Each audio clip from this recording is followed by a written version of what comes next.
Good evening, everybody. Good evening to another session of the Ashtanga webinar series. Great meeting you all again. I'm hoping to meet you all in the next continuous sessions as well. So today we will be having a session on pediatric care in Ayurveda. Before that, I would like to ask Mr. Sasi Varier to give a brief introduction on Ashtanga. Thank you, Dr. Girish. It's my proud privilege to introduce my company to all of you. For those who know us, yes, it is a refresher. For those who do not know us, it's news to you. K.S.Varier Ashtanga Ayurvedics Private Limited was a company that was started as a proprietary unit in the year 1936 by my maternal grandfather. He started this institution after studying in Kottakkal under the Doyen K.S.Varier, came here and settled in Trichy to start his own unit. At that time, there was a dearth in medicines, getting medicines from Kottakkal because of the World War II. And so he had to start manufacturing himself. K.S.Varier himself advised him to go on for manufacturing. And thus, this institution called Ashtanga Ayurveda Shala was started in the year 1936 by him, later on continued by his family. 1990 was the year when my grandfather passed away, leaving this treasure to all of us in the family. And this is the fourth generation. Dr. Girish is the fourth generation now going on. And so the pleasure of manufacturing and providing service to the public is of great relevance to us in the family. So we are all there in the family working towards general health, global health. So we want Ashtanga to go all over the world. We want Ayurveda to be reaching every family, and that's our motto. And we are working towards that in the larger picture. So right now we have clinics in the city, in Trichy, and we are expanding soon to other places. We supply medicines to all over Karnataka, Kerala, and Tamil Nadu, of course.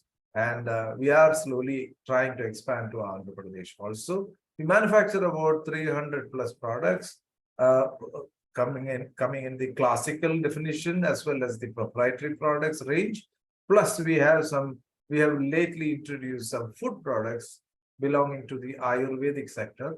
So they are not medicines. They are not formulated as medicines. They are formulated as foods so that it is easy for consumption and better acceptance in the public.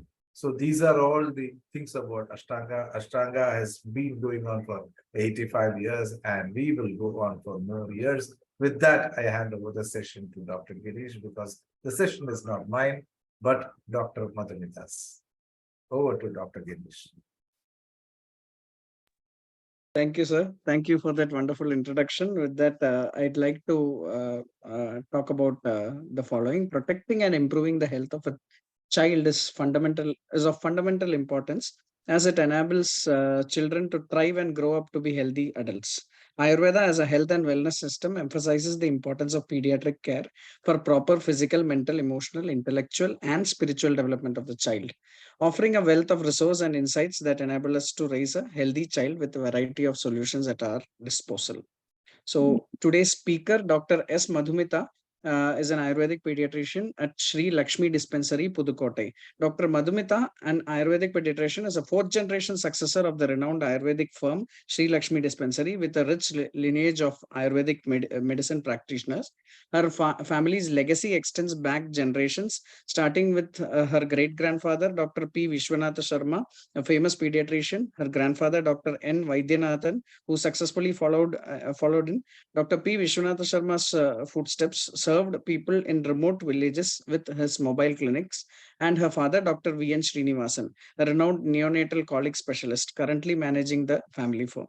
As the current successor, her goal is to restore Ayurveda to its former glory and establish it globally as a method to eliminate the root cause of diseases. A happy, sociable, musically inclined, and energetic lady, she also holds a master's degree in Bharatanatyam and seeks to promote awareness of Ayurveda's role in maintaining a healthy life.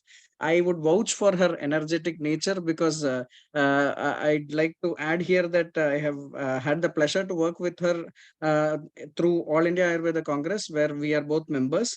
And we have worked together on a very good project here in Trichy, Ayurmela 2022.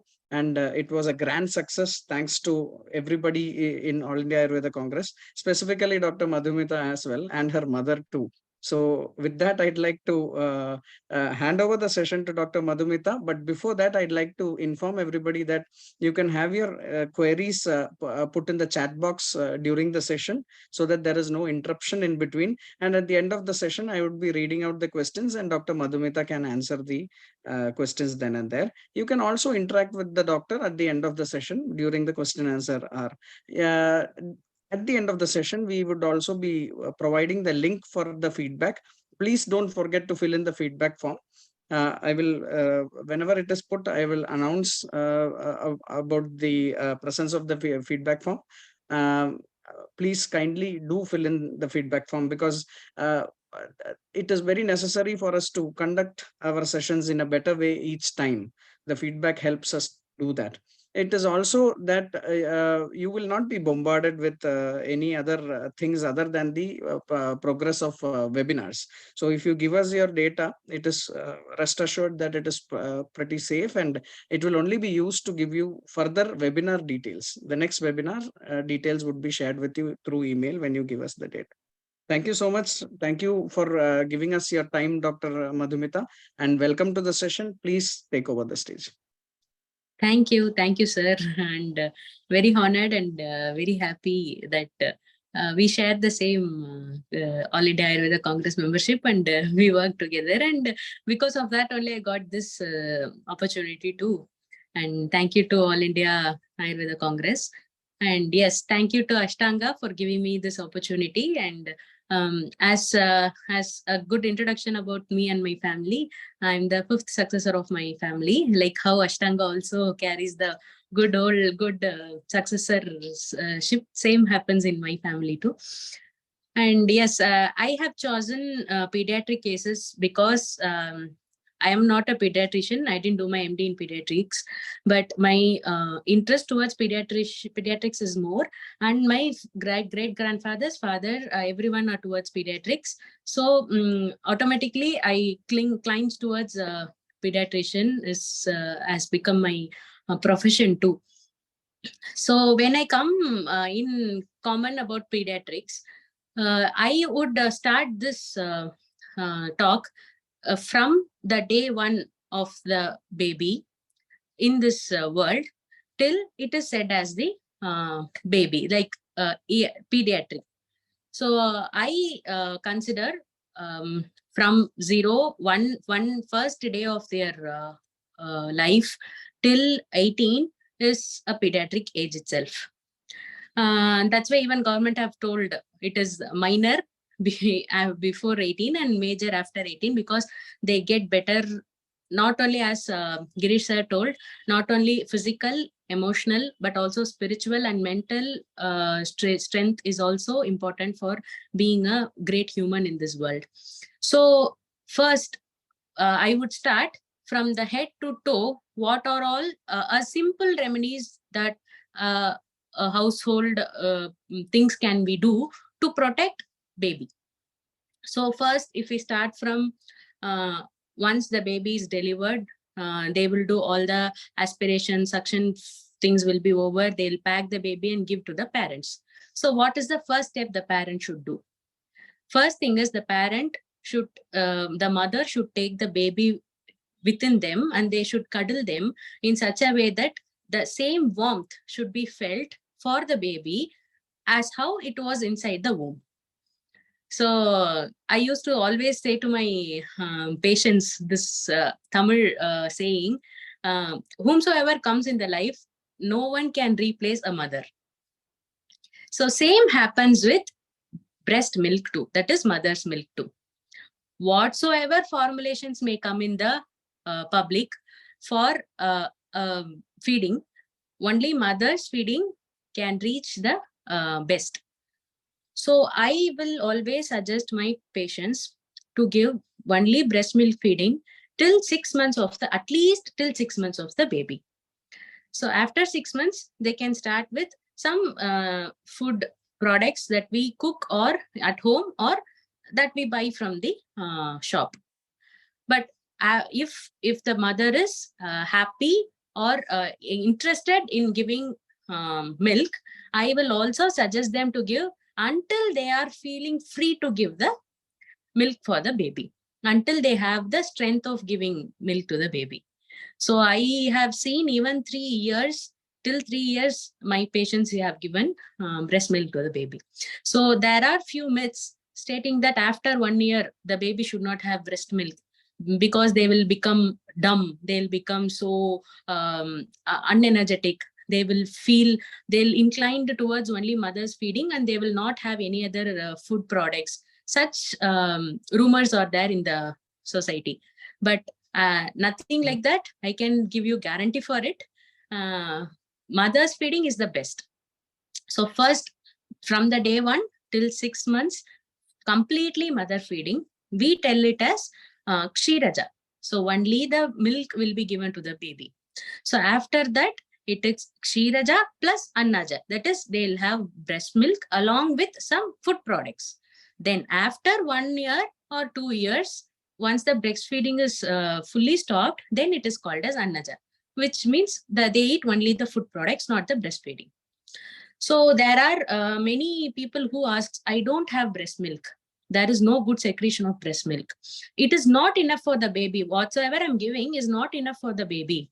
What should I do? So I should, if it is within a month or 2 or 3, what should I do? Instead of giving breast milk, or if it is not sufficient, what can I alternate it with? My patients used to ask me. First, I will tell them is to try so I used to tell them to try giving more breastfeeding, irrespective of it is secretion is there or not. How much ever the baby tries to have the milk, that much hormone will be secreted from the body of the mother. So though there is no milk, if the baby tries to suck and have milk, the same time such hormones will secrete in more quantity to reach the need.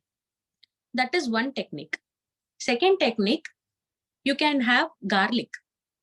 Kshira, there is a preparation in which garlic is just pounded well and added with the milk and boiled. That milk can be consumed by the mother. If that is done, again, there will be increased breast milk secretion. So this is the second method.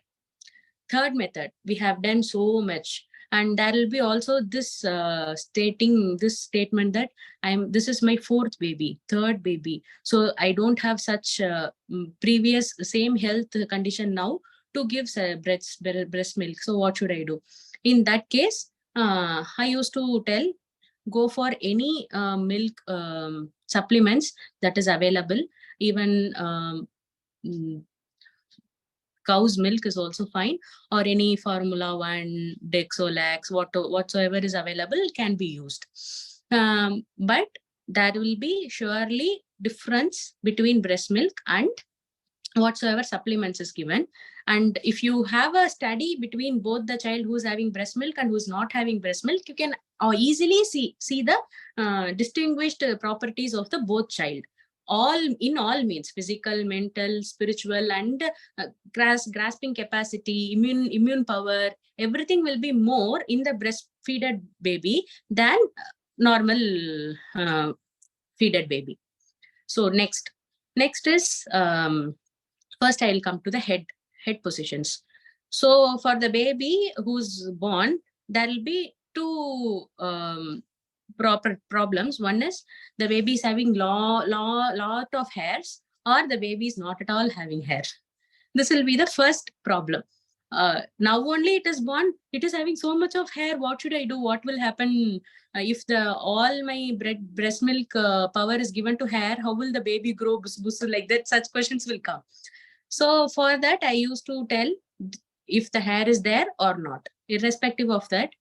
In every custom, we have this hair shaving customs. So after 2 or 3 or 4 hair shaving customs, there will be change in hair growth.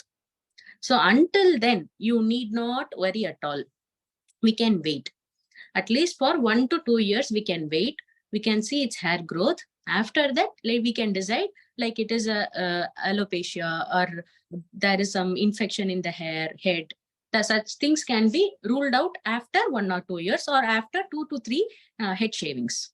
So next, how to protect the head and hair. Simple remedies, like we use coconut oil every day at our homes. Same way, 2 to 3 drops of coconut oil, lukewarm, can be done in double boiling method. That oil can be taken 2 to 3 drops, rubbed between the hands, and that warmth is enough for the baby, which can be applied in a rotatory mode. I used to tell my patients, always handle your baby as if a ball is in your hand, baby's head as if a ball is in your hand. Just rotate it in this moment, like this. That is more enough for the baby to absorb well. So in such way, when we do in such way, the baby gets a nice round face too. So that is the first for hair. And then coming to eyes. 2 things are there again in eyes, what I regularly get as complaints. First thing is, once the baby is slept, after the baby is slept, when it's wake up, it gets so much of white discharge from the eyes, and the eyes is completely closed and it could not open, and it feels so much of difficulty in opening, and there is a lot of cry. So for that, what we can do is simple. We can dip a cotton cloth in water, gently rub up the eyes and make it open. That is enough.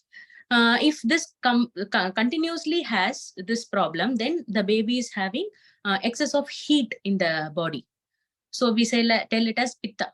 So what we can do again, application of oil to the head reduces the heat, and having head bath weekly once is also fine for the baby. Again, that reduces the pitta. And also mother can consume products which doesn't aggravate pitta. Like they should not have a lot of tea, coffee, such items that may aggravate pitta. So if there is change in the mother's, because it is a baby which has breast milk, so whatever properties the breast milk contain, such reactions only baby used to show us. So again, what we can do is, we can directly put each drop of breast milk into the eyes directly. It is again a home remedy. Once you take a cotton pad, clean up nicely, make the eyes open. After that, directly breast milk can be given to each eyes, one drop. So that also will reduce the secretion of that white discharges from the eyes. Then comes to nose. In nose, we get, of course, cold, cough, running nose or nose blockage. All these are common problems we used to get. Again, there too, first thing we should think about is, don't dust powders in the face. Again, mothers used to keep babies so cute, so beautiful. They used to take lots of powder, put on the face, tuck, tuck, tuck, tuck, and they used to give so much of beauty to the baby. Those dust used to go into the mouth, nose, and it blocks the passage. Or it may settle down in the nose, and in future it may become like septic ulcer, like it happens in the nose. So better not to dust powder so fast. Instead, you can take it in a cotton pad and rub slowly without any air or force. Better not to use powder. If you wish to use in this way. And if you get simple cough, cold, such things, we all know tulasi, basa, such products are easily available in home, or pepper. So you can use everything, make a kashaya, like put everything in a boiling water, close the lid and boil it for 5 to 7 minutes. Then extract the water and give it to the child twice or thrice. So that will basically heal the child. Secondary, if the mother has cough or cold or phlegm, again the same will attack the baby too. So there, first we should treat the mother, not the child. Not at all necessary to treat the child. If you treat the mother, the child will automatically become normal. So there, unwanted medicine to the child is not needed. Then comes to ears. When I tell about ears, there are so many problems that occurs commonly in the house. First, the parents doesn't know why the baby cries. It cries, cries, cries. If it eats also, if it drinks also, if its tummy is full also, the baby used to cry. If it won't sleep, whatsoever we do, we put it to sleep, we give breastfeeding, we show them so much happy stuffs that they like toys or something also, the baby doesn't sleep. So the parents will be confused. And especially I am from Pudukkottai, which is nearby, there are lots of village. So they used to feel Bhuta, Pishacha, something has attacked the child. It is not at all sleeping. I should take it to temple, do some puja, mantra, and I should make it free. So again, there is a myth. I don't know if there is Bhuta, Pishacha or something is attacking. That is second part. But primarily what the parents can do is check for the ears. Because baby cannot tell. Like I can tell I'm having ear pain, I'm having head pain. Baby cannot tell anything. So there are few hints how it will show it to us. One is the baby used to, when you put the baby in a sleeping position, it used to turn the head towards the side where it has the pain in the ears. If it has on the right side, it turns towards the right side. If it is in the left, it keeps on turning towards the left. Or the baby used to pat the ear. Whichever ear it is paining, it used to pat, keeping on patting. So there we can understand there is problem in the ear.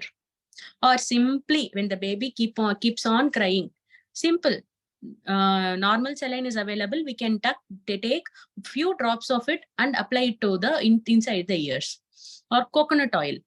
I used to tell use neem oil. Neem oil, few drops, 1 or 2 drops in both the ears. It is in my family hereditary. It is done as a regular method, like how we regularly brush, bath. Likewise, in my family, my grandmother, mother, everyone used to give neem oil into the ears every day. Both ear 1 drops, like both nose 1 drops. They used to put it inside.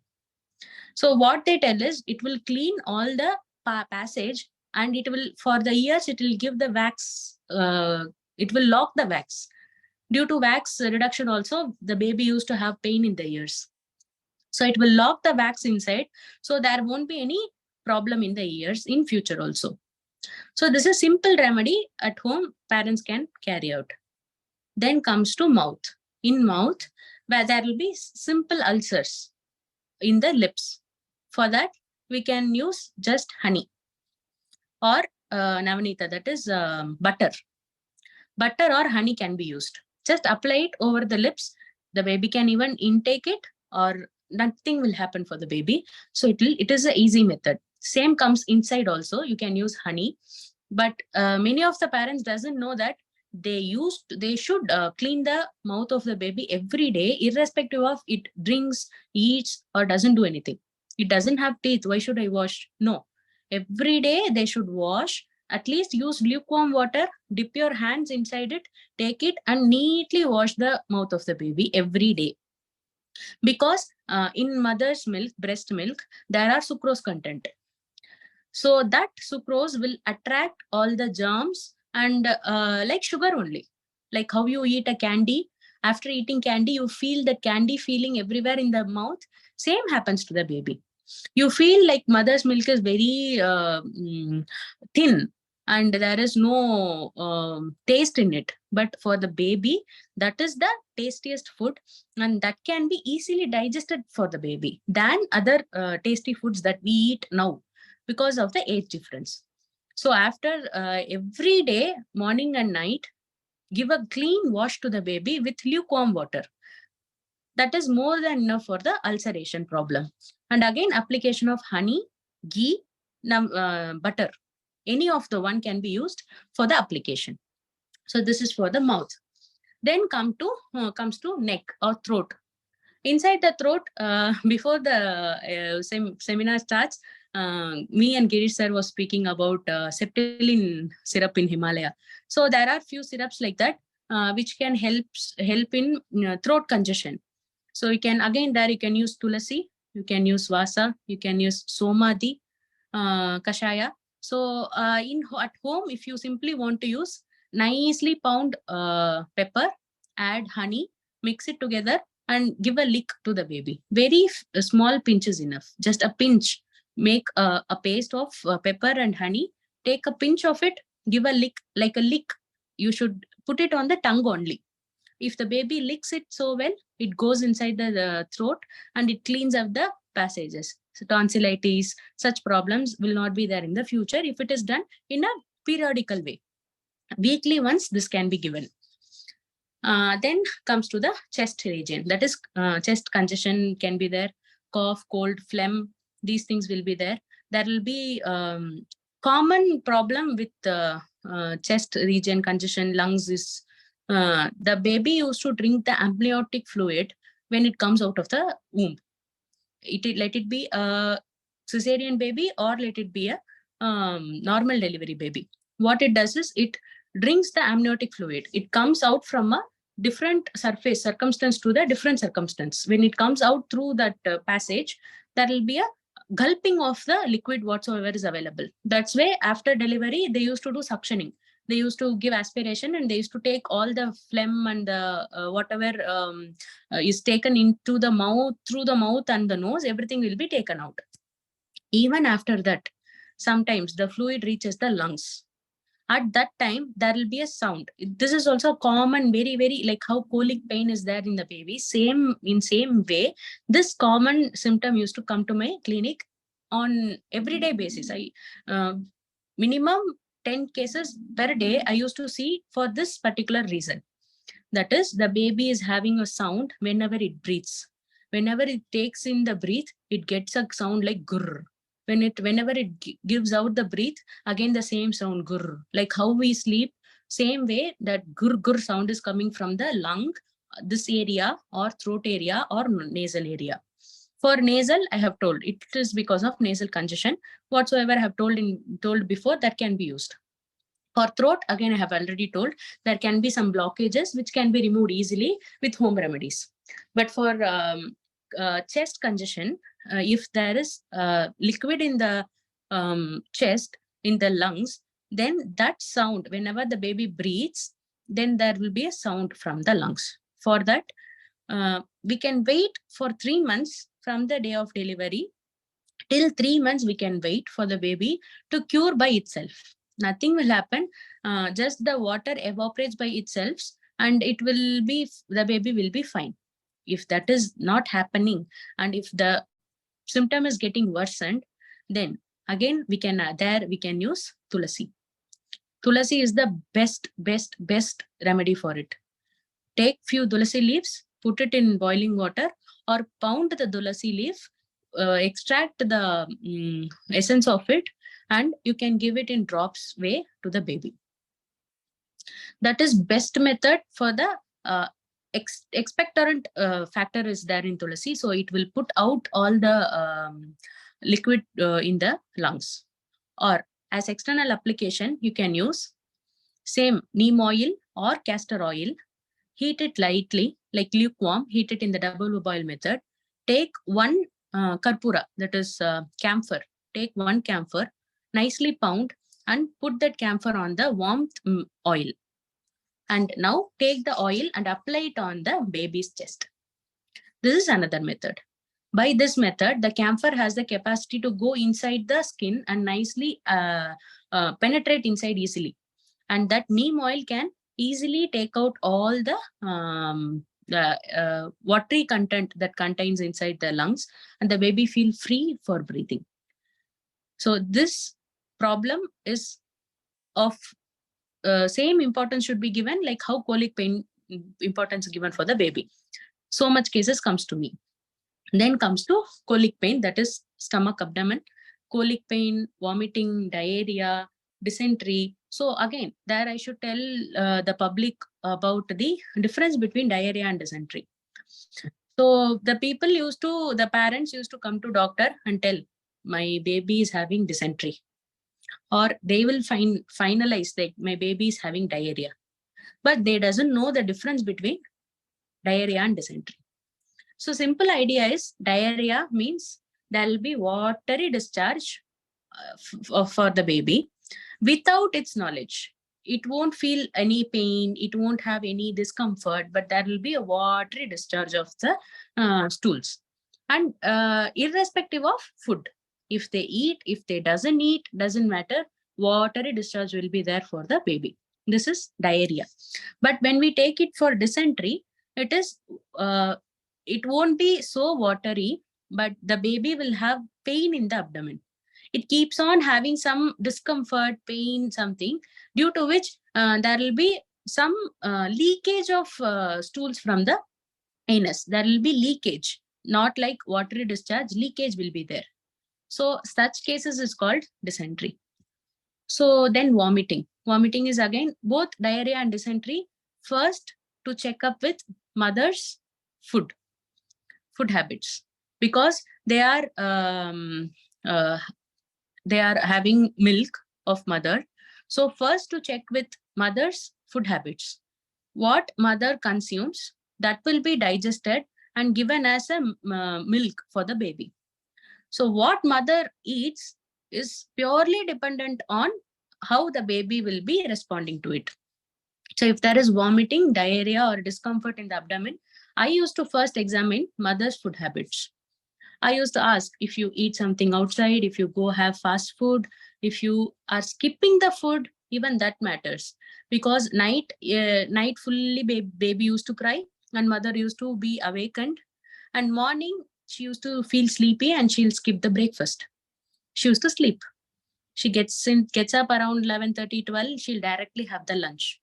1 or 2 days, if it is done, there won't be much changes.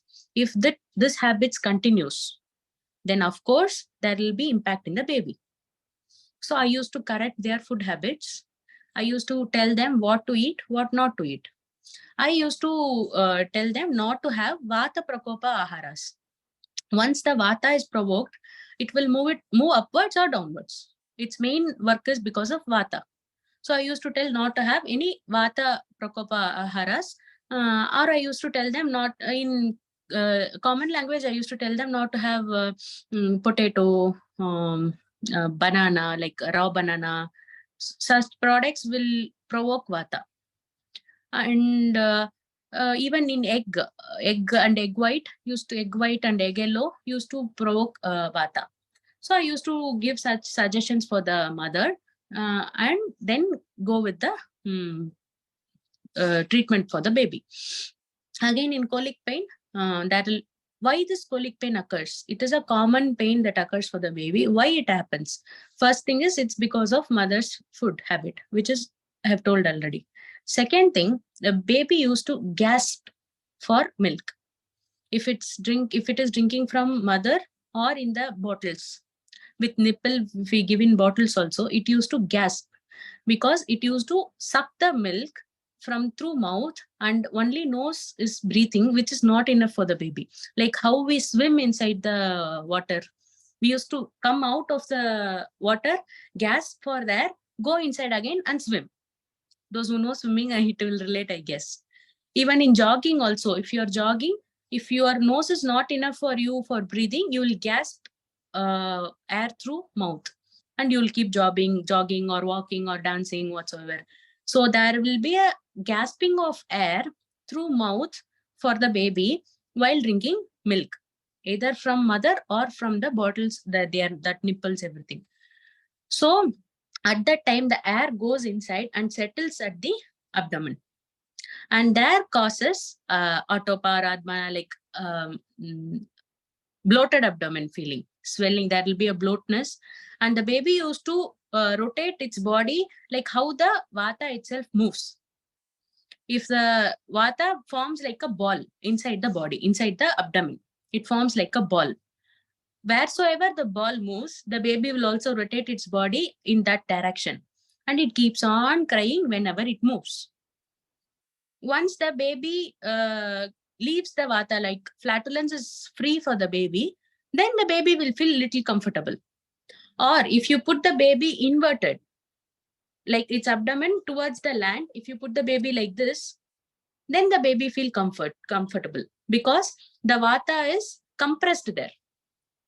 So the baby feel comfortable. Or you put the baby on the shoulders. So you hold the baby like this. Again, the stomach is closed with the arms.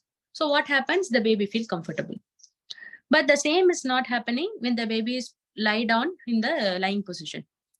So what to do again to reduce the vata? So first thing, it is a common because baby has to drink milk. So there will be gasping. So what we can do is simple idea. Take jeeraka, lightly roast it, add water, boil it, filter it and use it. Twice or thrice daily, 1 or 2 ml every three times a day. Jeera water is more than enough. There is pancha jeeraka like cumin, sesame, like pancha jeeraka is also there. Other than that, cumin, sesame, such seeds can be used. And same method, the water is prepared and given. And the same, grape water, everyone knows, no, Woodward's grape water. There is so famous ads for it. So again, they give Oma water, Omam. I'm not sure in English. In Tamil, it is Omam. Ajwain, yes. So Ajwain can be given for the baby, Ajwain water. So that will also make the flatulence go out of the baby free moment. So it will get free from this colic pain. These are home remedies. Then about limbs, there are again, this common problem arises from the parents that my baby, they have some preconceived ideas that within 3 months baby you should turn, within 6 months baby should crawl, within 8 months baby should stand, within 10 months baby should walk with support, within 1 year baby should walk by itself, within 1.5 years baby should run. If this doesn't happen, they'll start, their head will start burning and they'll start burning me also. You are only giving my baby so many materials like drugs. So in such cases, what can we do? Yes, that is main support for limbs. Once the limb muscles are strong and strengthen is given for the limb muscles, it will start working. There are no hard and core rules that baby should turn within 3 months. They should crawl within 6 months. There is no hard and core rule like that. It depends on baby to baby. It depends on their own body and their own prakriti, everything. And their family hereditary, everything depends in it. So if you want to just strengthen the limb muscles, hands and leg muscles, simple idea is, you can, we used to cook rice, right? The extracted starch of the rice is there, no? That starch water can be taken. And there is a taila called Kshira Balataila. Such taila can be heated up, rubbed all over the limbs of the baby. Leave for 5-10 minutes, 15 minutes, let it absorb. After absorption, give this starch water a nice rub or a nice massage. Can be like massaging to the baby will promote the muscular development of the baby also, and it will pamper the baby also. We can tell the pain. I'm getting pain here. I'm writing so much. I'm getting pain here. I can tell. The baby cannot tell where it pains. So a simple rubbing massaging therapy can be done for the baby in 4 limbs, both upper and lower limbs. So it will nicely give a power for the muscles. This is again a simple home remedy. Then if you commonly tell about the skin, the baby used to get small dots of little push outs from the skins. So for that cases, again, coconut oil works so very good. Simple coconut oil is rubbed all over the body before the bath, and after bath, after 15-20 minutes, we can give a warm water bath. That is again a best idea for skin. Other than this, olive oil is available for skin. It will brighten the color. It will give a nice texture to the skin. Again, olive oil can be used. Then, if the baby is constipated, again, that is again a big topic. If the baby is constipated and if it is not going stools properly, again, it will lead to so many problems, including skin problem. If the baby doesn't defecate properly, those unwanted stuffs inside the intestine will revert back, like problem in the abdomen, vomiting, or skin issues, or bad breath, or bad smelling mouth. These are the common issues. So for that, simple castor oil can be given inside the, can be given for the baby inside. 4 to 5 drops of castor oil mixed with warm water given to the baby in the night, every night, if it is a chronic constipative baby. If it is like sometimes it is constipative, sometimes it is fine, then whensoever it is constipative, use castor oil. Simple castor oil with warm water, 4 to 5 drops of castor oil with like 3 ml, 4 ml or 5 ml water, warm water. Mix it, give it every night. Morning, the flatulence will, the motion will be very free, the stools will be very free, and there won't be any side effects because of the constipation. So this is the common ideas that I wish to share to the people public. So I hope that there is some ideas and knowledge I have shared, and it is useful too. Thank you, doctor. That was a wonderful session. There are a few questions which have come up in between the sessions. So may I go on to the question answer session? Yes, sir. Yeah. So the first question is, what do you suggest for travel sickness in babies? They are uncomfortable traveling in a car. They vomit and will be in malaise the whole journey. They will be cranky too. So what can be the solution in such cases? First, don't take the baby in empty stomach for traveling. Give the baby something. They feel if the stomach is full, it keeps on vomiting. So let it put empty. No, if the stomach is empty only, there will be more of vomiting tendency. Don't fill till throat. Don't be full, very full food, very comfortably, fully fed baby is also not correct. Not giving anything, taking the empty stomach baby is also not correct. Fill with half or quarter of the baby's abdomen, stomach. Then take it. Don't give lots of water. Again, watery consistency stuff, if you give, again, it will come back as vomiting only. Better give that is hard to be digested. Example, cheese, bread, maida, such products. If it is an infant, no other go. We have to go with only mother's feeding. If it is a baby that is after 1 or 2 years, 1.5 years, 2 years, you can simply give a small bread along with cheese.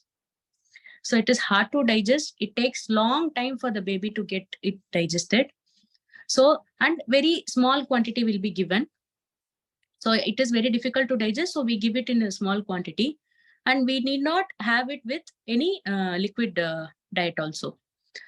So such products, if you give to the baby and take for traveling, it will help. Secondary, you can have nimbu pani. Squeeze nimbu, add a little sugar and water, nicely mix sugar, water and salt. Nicely mix it and have it in a bottle. Give sips of it. You will ask, you have only told don't use watery content, and you are giving to give nimbu pani. So it is not like you should give a bottle, 1 tumbler fully you drink, not. Give a sips of it whenever it feels vomiting. For adult, I used to tell some tablets, nimbu tablets are available, like chewable type, that can be taken. But for child, nimbu pani is best. Or else you can use methi seeds. Take methi seeds, nicely roast it, add water, boil. Once they are fully boiled and only the thick extract is available, take it out, put it in a bottle, and again give it in drops. 5 to 7 drops of it whenever you travel is fine. It won't, the methi will not let it come out through mouth also, through anus also. The food product will not move up or down. Jeeraka will make it move down, but methi will make it stay there without any movement. These are some tips can be followed.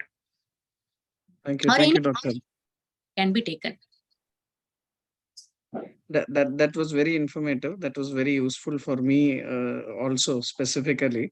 Anyways, I'd like to add here for all the people present here. The feedback form is shared in the chat box. Kindly fill in the feedback form for us so that we may get information regarding today's session. Thank you. With that, I'd like to go to the next question. So, Doctor, there are a few questions which have come up in my personal chat box as well. So, one such question is: in case of diarrhea, what is the first step to be taken? Again, Before I think they mean to say that before we go to the doctor, what is the first step? First thing in diarrhea is to check whether the baby anus is of any insect. Any insect is present in the baby's anus. So there can be worms, or there can be some insects that is around the baby's area where we put the baby in the ground or in the bed. There around it, there can be some insects available. So such insects bite will be shown in the skin if that is neglected. Second is diarrhea or fever. Vomiting, the rest of the things are secondary. First is it will show in the skin, like any push outs or any redness, swelling, such things. If that is neglected, if it is in the back, we used to not check the back regularly, no? In such cases, second is fever or diarrhea. So first check for any worms in the area. Second, check for worms in the intestine. So that is in the anus. If there is some worm or something that is crawling over there, then clean up the area thoroughly. And better, mother has to take any anti-worming therapy, then feed the baby. That will help. This will lead to diarrhea. Home remedy, simple home remedy is again methi, that will stop diarrhea. Methi, same as I told before, methi water, or honey, simple honey. Give honey thrice a day. In spoon means 1/4 spoon. Till 1 year. Till 1 year, 1/4 spoon. Pure honey is given, which will stop diarrhea. Thank you, doctor. The next question is, the baby is around 3 years old and the baby is still on breast milk. How do I wean out? I used to give a big applause if you are continuing, and I used to suggest you to continue. I used to tell the patient to stop breastfeeding only when the mother is again pregnant. Until unless that cause occurs, I will not support for the mother to stop breastfeeding. It's their own interest, or it's their own issue. Like they will be working, they has to go to some other area for working, they has to leave the baby for 1 week. So because of that, my breastfeeding should be stopped. Such practical difficulties are there. But if you still want to stop breastfeeding, leave your baby somewhere and you go somewhere for 1 week. It's a serious point. Maybe very funny. Correct, The baby for 2 to 3 days. After that, it will get accompanied. Like without your breastfeeding also, it will be sufficient for it to live the life. So it will forget. I got an answer for that. The person who was asking the question said that there is a practical difficulty because milk is not a problem, but the teeth coming out is actually causing injury to the breast.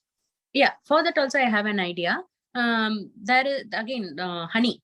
Honey can be applied in the areola region fully, even in the nipple also. That will soothe your breast and the wound also, and that will not cause any issue for the baby also. That is first one. Second one is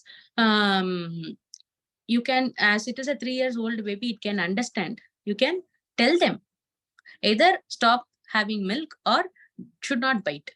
You can teach them now itself. Correct. It will understand. So that can also be done. So in most cases, it becomes a habit, I think. So the biting part, once the teething happens, and it becomes a habit of biting, whereas the baby is not understanding that it is painful for the mother, but then that is how I think it is happening. So the next question is: in case of my baby having stomach ache, everything is conveyed through crying only. So how do I understand if it is stomach ache or something else? Again, I have told you the symptoms, like how the stomach ache will be. First thing, the baby used to turn its body in such a way wherever the vata, it is because of the gasping air, I told, no, colic pain. So wherever the vata goes, the baby used to turn its body towards that side. So that will be one symptom. Second symptom, if you put the baby inverted, if the stomach is compressed, like I can give you simple example is balloon. If you push air inside the balloon, it will become bulged. It will be there will be like bulging out.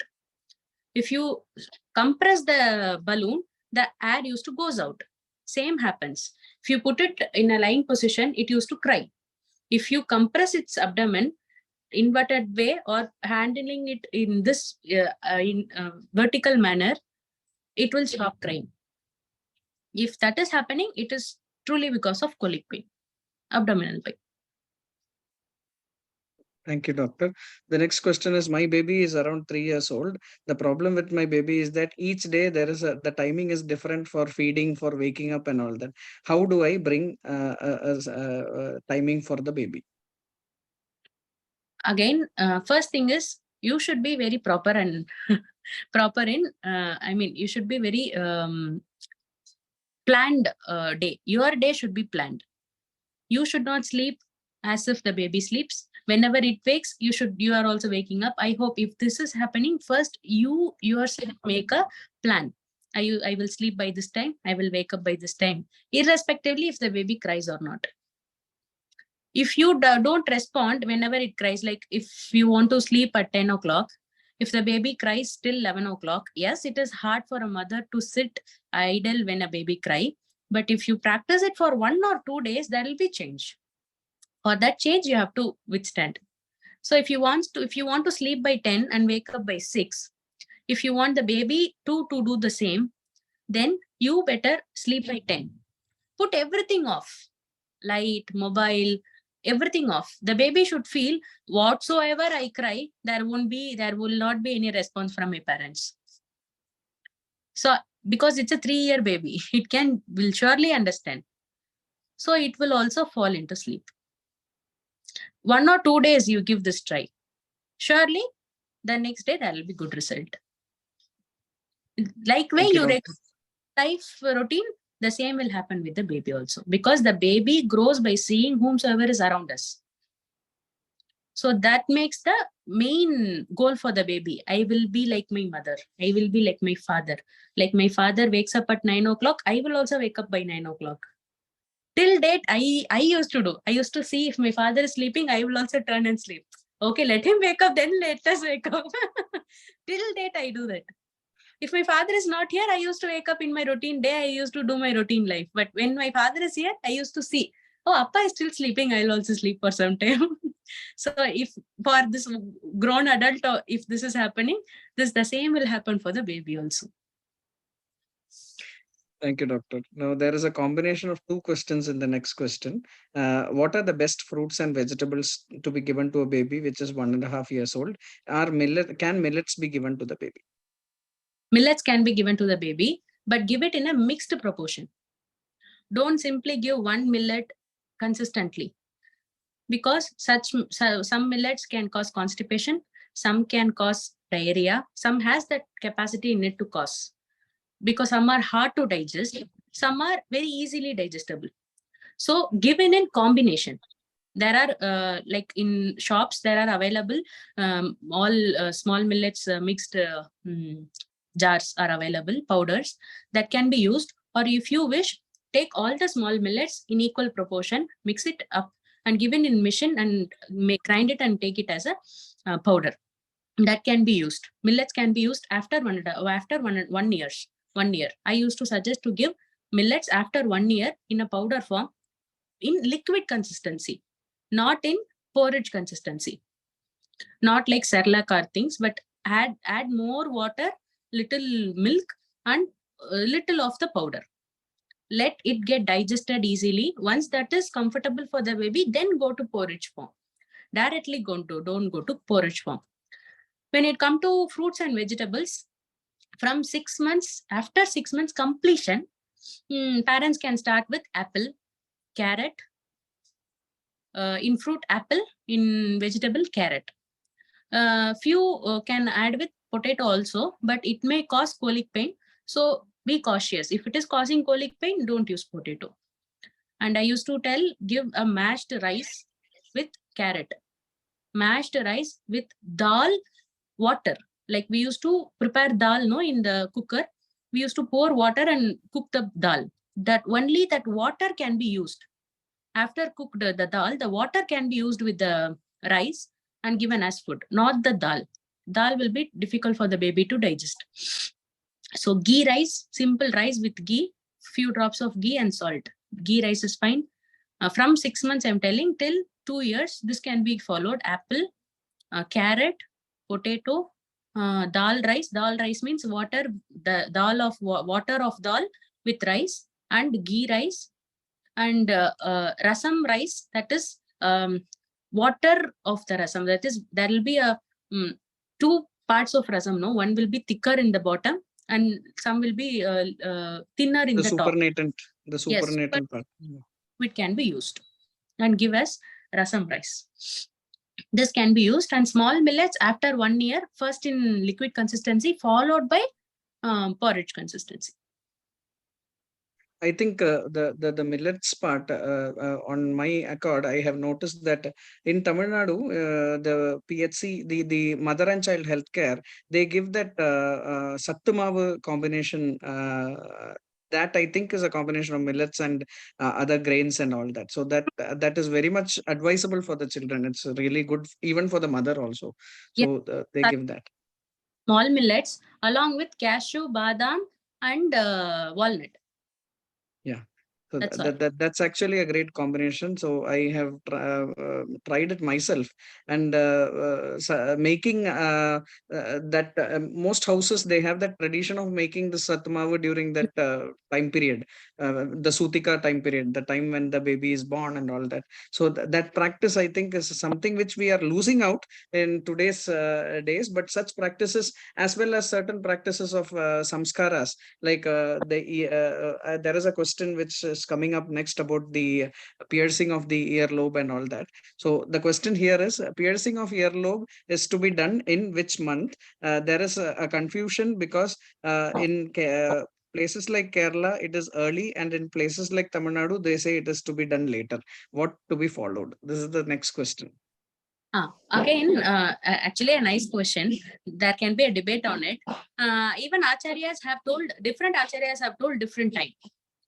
So I will suggest, go on like how you live. If you live in Kerala, if your custom is like that, follow your custom. If you are in Tamil Nadu, if your custom is towards Tamil Nadu side, follow your custom. In your custom, if it is by 6 months, do it by 6 months. If it is by 1 year, you can do it by 1 year. Only problem is, before piercing, make sure that the baby's ear is grown, the muscles are grown fully.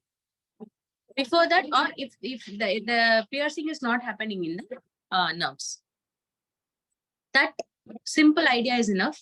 That again, it's a debating topic where when should it be pierced, because even acharyas, there are different acharyas in Ayurveda. Each acharyas have told different months. So yes, even I had faced that with my child. So where we are from, basically it is very early. It is done in the early group of samskaras, here there was a different opinion. So what we were doing is the place we are from, they even the boys are getting pierced earlobes. So that is actually done by a very experienced goldsmith who comes and does it. So he knows exactly when the age is, and he knows exactly when and where to look at to do the piercing, which actually never closes. I have an example of myself. It never closed after that. So I think that is much I mean, wherever you are from, that way what Dr. Madhumithaa is saying, that method can be practiced. So there is another question: how to prevent any kind of malnutritions like kwashiorkor and marasmus? Again, kwashiorkor and marasmus happens only when there is malnutrition in the protein. So when protein reduces in the body, kwashiorkor and marasmus happens. So we tell it as PEM, protein energy malnutrition. Energy malnutrition, yes. So there again, I used to tell, give best is breastfeeding. Breastfeeding has all the nutritive values in it. So those baby which are not having sufficient breastfeeding may go to kwashiorkor and marasmus. Yes, PEM. So better make sure the baby gets sufficient nutrition. That is more enough to prevent from kwashiorkor and marasmus. I think with that, I am coming to the end of the question answer session. Are there any more questions from the guests? Would you like to ask any more questions to Dr. Madhumithaa, either through the chat box or directly?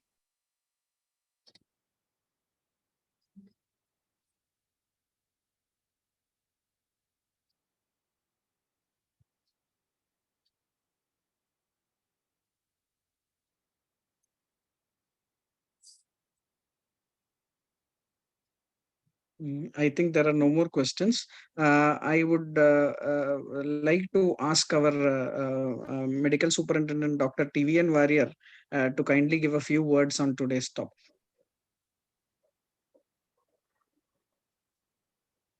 Namaskaram, Hello. sir. Namaskaram. Actually, I was at Kumbakonam and came late. So, first 20 minutes, I could not hear about your lecture. Of course, further, it's very, very nice presentation. Even then, I have got some doubts regarding something. This PEM, just now you told. PEM. What is in our system? What is the name? Karshia. Emaciating. Because there was no protein in those days. In our system, you cannot see in Ashtanga Ayurvedics or Diarrhea Samhita, you cannot see this protein. So, okay, calcium okay, but again it is going back to Divana Badana, such things. Okay. I don't know whether you have mentioned about this head bath with hot water in babies. I told, sir. When it comes no. Do you suggest head bath with hot water is better? Warm water, no hot water always. And while starting for the bath, it should be started from the leg, not the head. First, pour water from leg, slowly come to head. And after full bath, once sprinkle cold, normal temperature water, not cold or not hot, normal temperature water in the head after bath. Because many that is mothers, they used to have this hot water bath only for these babies. Actually, we feel very sorry for those things. It's not good for the health of that baby. Then another thing, what about this potato? Just you were suggesting that it is that is increase at colic pain. Sir, due to what in it, it may cause if it is not digested by the baby. See, it's a root vegetables. The same thing, it is that is carrot, beetroot, everything. So, Bhauma Gunam, Swadu, Snigdham, those things will that is actually will decrease the vata. Then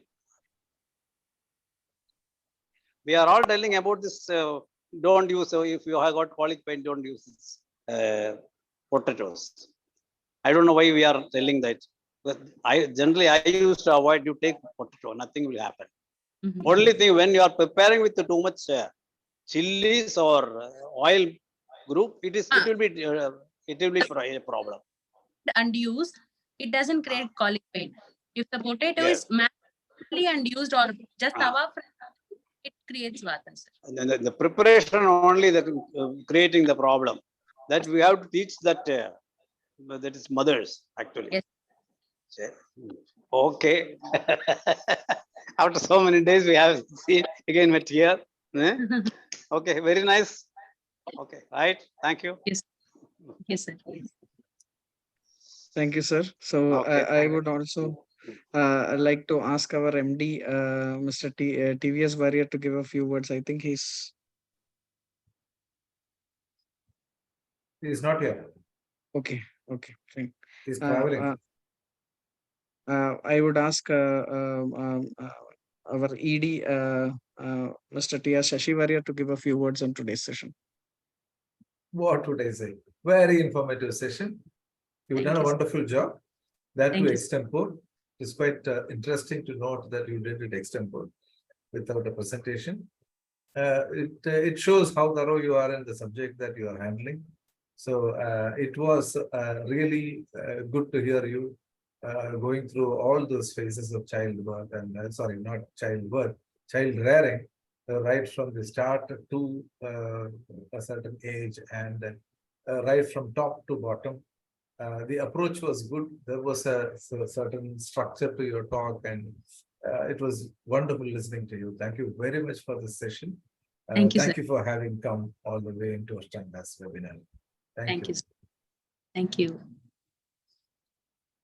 Thank you, sir. With that, I think I'd be coming to the end of the session. Anybody would have to, anybody would want to add a few words?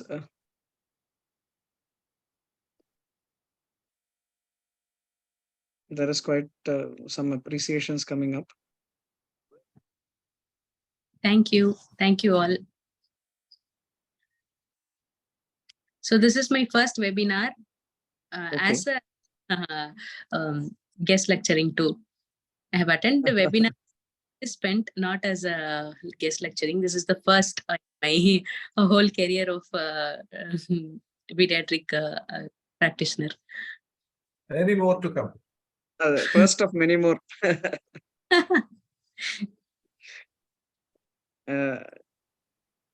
Yes, there was a question about if you would be getting certificates. Yes, please kindly fill in the feedback form. Then the certificates can be sent to you. If you fill in the feedback form, the certificates can be sent to you through mail. If you want, I can share it again.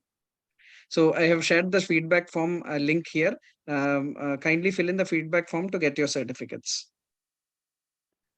So I think there are no more questions from anybody. Thank you, doctor. Thank you so much for giving us a wonderful session. I'm hoping to have a few more specific sessions on pediatric care, this being the introductory session. So with that, I'd request you to please do join us again for further sessions. Sure, sir. Sure, sir. Thank you for the opportunity to. Thank you. Thank you so much, ma'am. So at the end of the session, I'd just like to add that in case of a cold and all that, Ashtanga has a preparation called Sudhakalpam, which is a balm, which is actually unique in its nature because it's ghee based. So it will not give you the burning sensation of other balms and all that. So children with a cold and all that, you can apply the balm over the nose. If you want, I can actually share the, this is Sudhakalpam. Okay. If you search Sudhakalpam in Google, you will get it. So Sudhakalpam is one such formulation which I personally use on my child as well when she gets a cold and all that. So she is 3 years old. We use Sudhakalpam regularly. I also see that normal kalkand in water is also very good in cases of very mild constipative issues and all that. So that also I have, it has come out of personal experience that it has worked very well. So, and as well bananas. Sugar jaggery. Hmm. That also stops the. My dad used to tell, give jamun syrup, not the jamun. Gulab jamun is dipped in a syrup, no, that is sugar syrup. Give only Yeah. the syrup. It will stop constipation. Sure. Yeah. So yes, I did get a feedback that we want Prasuti related sessions. We will do that. Hopefully, the next session itself would be Prasuti based session. I have asked the doctor to comply and give us a session like that. So I'm just waiting for her to say the yes to that. So the next session would be in the for last week of next month, same time 6:30 Sunday.